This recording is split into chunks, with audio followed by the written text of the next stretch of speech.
Hello everyone, my name is Victoria. I'm really happy to see you here, and maybe you've noticed that I haven't been filming anything for 10 months. Forget about that. Forget about that gap. I am back here and I'm ready to start over, and I have chosen to film this particular video because I feel like it will show you and tell you more about my reading tastes at the moment. So you will understand better if you still want to follow me or not, if you're new, if you want to subscribe or not, and I'm really excited. So with no further ado, let's get started. I have blended the two first questions together because I want to answer them at the same time, and those questions are: first, how many books have you read so far this year? And have you met your reading goal, or are you on track? So by this time, today, right now, I have finished 18 books and I am currently reading 2 more. So it's almost 20, but let's be honest, it's 18 for the moment. And my reading goal is 50 books, which has been the same for the past years, but the only and the last time I reached this goal was back in 2022 when I only started reading actively and I didn't have a job and a child, so I had way more time for reading.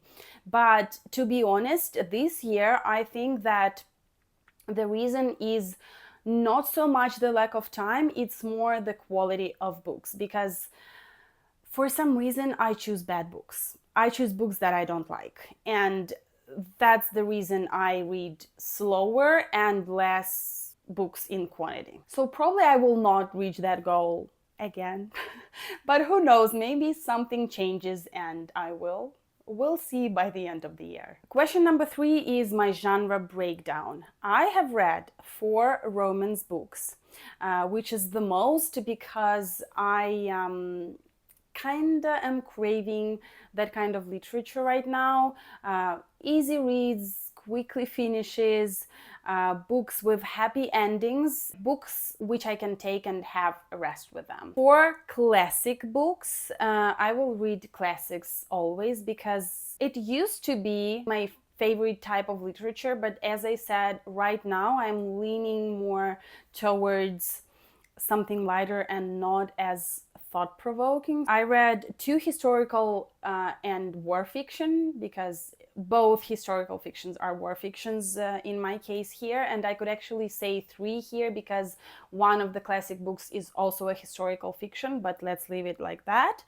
3 non-fiction, which is 2 memoirs and 1 book about finances, 2 literary fictions, 1 fantasy, 1 magic realism, and 1 mystery. Question number 4 is my star rating breakdown.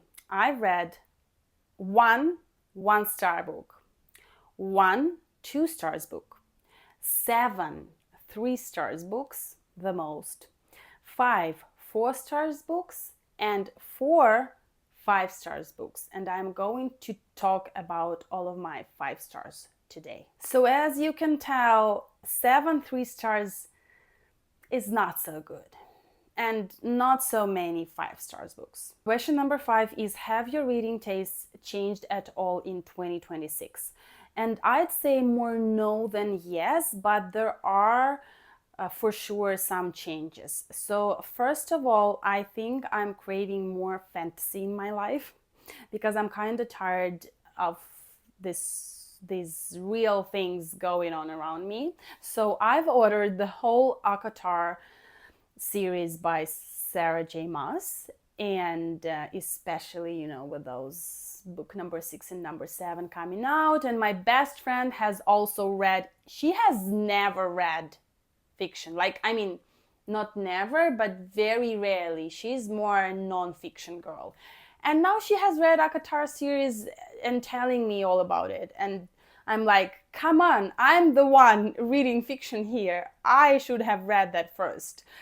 So I have ordered that. I have also ordered some Eastern fantasy and some fantasy adventure stories about pirates. I have no idea where this journey will take me, but I am excited. I also realized that I don't like coming-of-age stories. Even right now, when I'm reading Anne of Green Gables by Lucy Maud Montgomery, I understand that I like the main character. I love writing style. But it's still difficult for me to read stories centered around children, and I feel like I don't want to pick up the book. You know, I'm doing other things or looking for other books, but not reading this one. So I feel bored. It's a great book, but just coming of age stories, it's not my cup of tea. I also don't think I'll be reading more young adult stories, or at least buy new ones, because I already have some on my physical TBR. Just don't like them either. And probably I'll avoid books about children and young adult stories in the future. One more thing to say here is I feel like my reading taste hasn't developed fully yet, because I still end up reading books that I don't like, which tells me that I don't quite understand my reading preferences. And the only thing I can do here is read more books to understand my preferences more. And hopefully over time my reading tastes will evolve, and I will end up picking books that I like and that make me happy instead of just disappointing me. Question number 6 is the most beautiful cover or the prettiest book you've read. All of the ones I've read are not that pretty, but I want to show you that I believe it's more children's books, but it's also good for adults. It's a collection of Alexander Pushkin's fairy tales. The book is huge. This is Anne of Green Gables, which I'm currently reading, and this is this collection, and it's very heavy. So I don't like the cover that much, but inside, look at these gorgeous illustrations. It's made more for children, right? That's why it's so beautiful. And I have a toddler who likes fairy tales, of course, and likes looking at the pictures, which are very beautiful here. So I'd consider this book the prettiest. Yeah. It's just huge. Question number 7 is new favorite character. I don't have new favorite ones, but I really liked Charlie from Every Summer After by Carly Fortune, so I'm excited to read One Golden Summer, which is a book about Charlie. And I can definitely say that Anne from Anne of Green Gables will be my favorite child character from now on. Next question is, have you DNFed any books? And yes, I have DNFed 2 books. The first one is Demon Copperhead by Barbara Kingsolver, a very beautiful Ukrainian edition. I really like it. I've read half of it exactly, and I want to finish this one maybe sometime this year, maybe next year, because I actually liked this book. I loved the writing style, and it was easy to read despite of the hard life of the main character, and it covers a lot of important topics, so I did like it. It's not a bad book, it just didn't match my mood at the time, I think. Unlike the next book, which is Kingdom of Flesh and Fire by Jennifer L. Armentrout. And here I have to give you the background story, because this is the second book in the series, and before reading this one, I finished the first book, which is From Blood and Ash. So to understand why I DNF'd this one, I will tell you my full review about the previous one.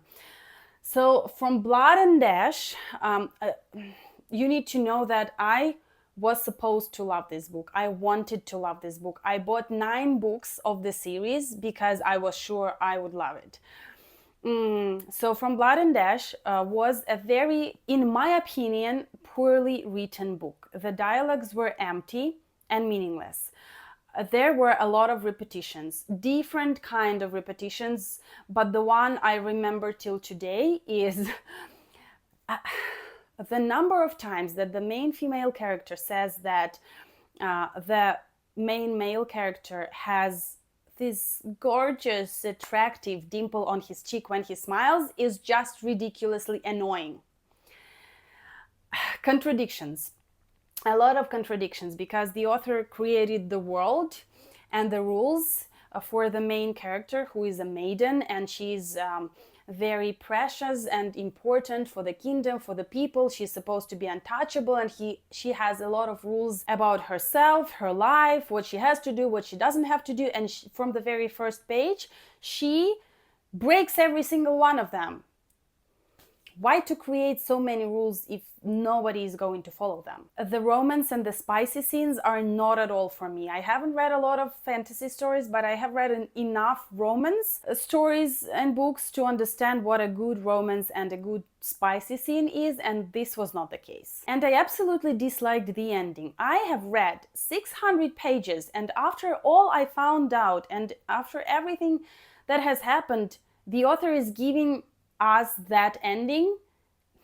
No, it's not for me. So overall, From Blood and Ash was not that bad. I did enjoy it, maybe just a little bit.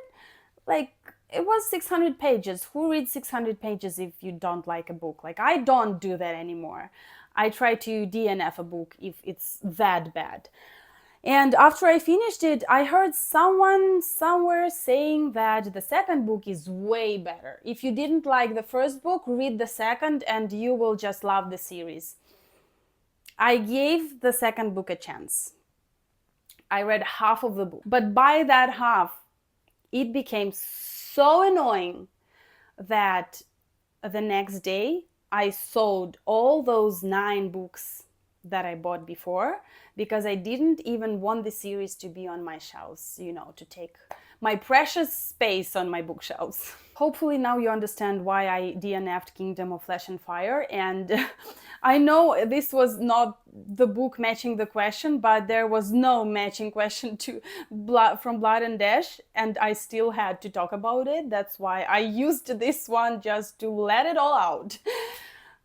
Question number 9 is the book you were sure you'd love but didn't.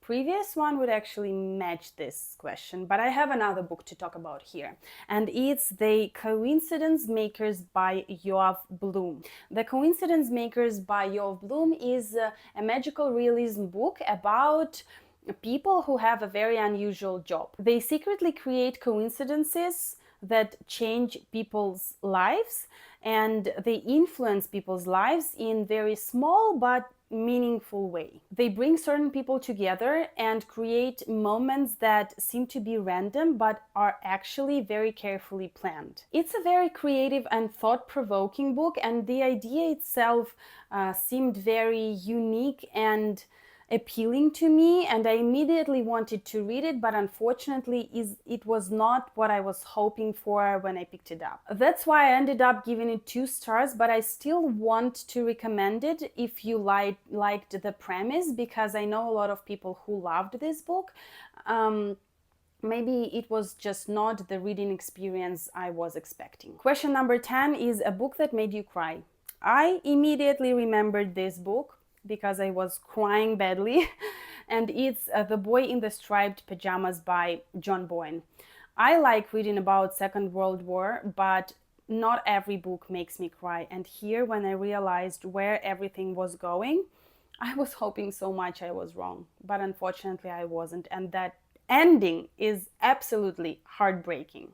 The book itself carries a lot of deep meanings and makes you think about things that you might have never considered before. So if you are comfortable with the topic and with the historic period, I definitely recommend to read this book, especially since it's under 200 pages. But be prepared for a heartbreaking ending. There was also a question about a book that made me happy. Unfortunately, not such book in my experience, but I felt pretty good after reading Green Lights by Matthew McConaughey, and reading this Anne of Green Gables right now makes me feel good as well. Number 11. If you could live in one of the worlds you've read about this year, which one would it be? I would choose a very real, not a fantasy world in Carly Fortune's book Every Summer After.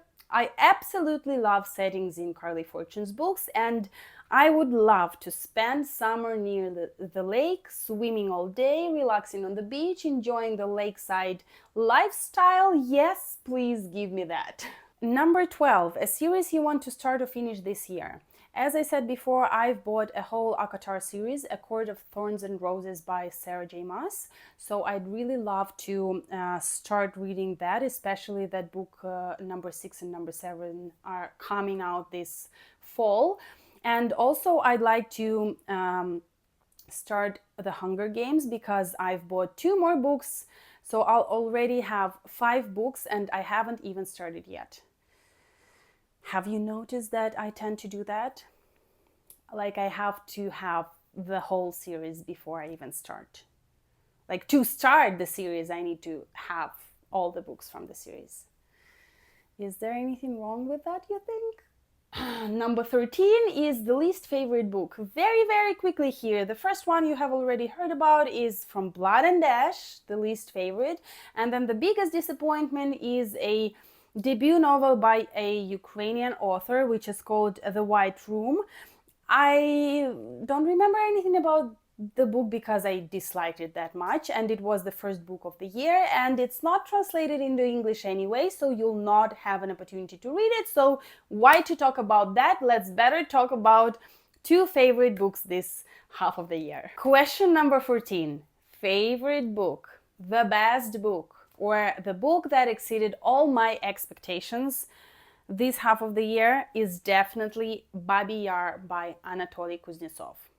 It's a pretty depressing book, but oh my god, how important it is. Babi Yar is a document in form of a novel, so it's a unique blend of memoir, documentary, and historical novel. The author was a child living in Kiev under Nazi occupation, and he based this novel on a diary that he started when he was 14, later adding official documents and his own research. Rather than telling a fictional story, Anatoly Kuznetsov shares what really happened in Babi Yar, what he witnessed with his own eyes, what he heard with his own ears, how people were living and struggling to survive, even though very few of them actually managed to, and about all the terrible crimes that were committed against humanity in Babi Yar at that time. The publication of Babi Yar is almost as remarkable as the book itself. It was first published in the magazine Yunus in 1966, and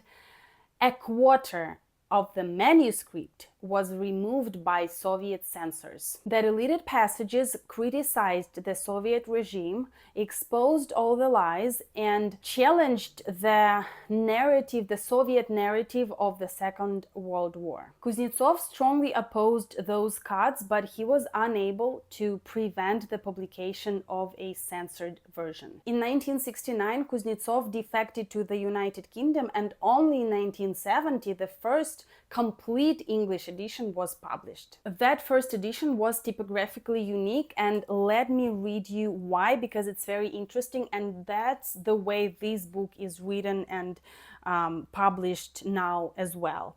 So the text that had appeared in the Soviet edition was printed in regular type. The passages removed by Soviet censors were restored in bold. And the material Kuznetsov wrote after leaving the USSR appeared in square brackets. This design allowed readers to see exactly what Soviet censorship had erased, making the book itself a powerful document of both historical memory and political censorship. Again, if you are very sensitive to the topic, to the historical period, to the graphic descriptions of wartime atrocities, don't pick this book up, because I sometimes felt really sick when reading this book, and many times I wanted to cry. So it's definitely not an uplifting book.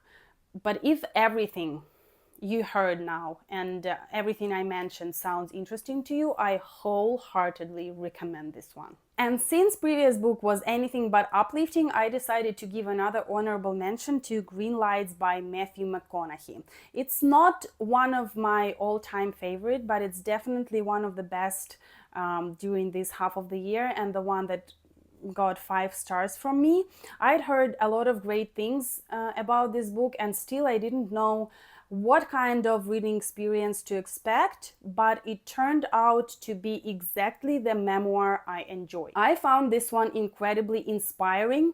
This is the book that fills you with hope and reminds you that although life is very difficult, it's also so beautiful, and there are so many unexpected opportunities out there, and there are a lot of moments that are worth appreciating. If you enjoy traveling, reflecting on life, and just reading about somebody's journey and the lessons they learned along the way, you will definitely enjoy this one. And honestly, you don't even have to be his fan or watch any of his movies to appreciate this book. And now I have two last questions to wrap things up. Question number 15, or whatever number that is, a reading goal you'd like to focus on for the second half of the year.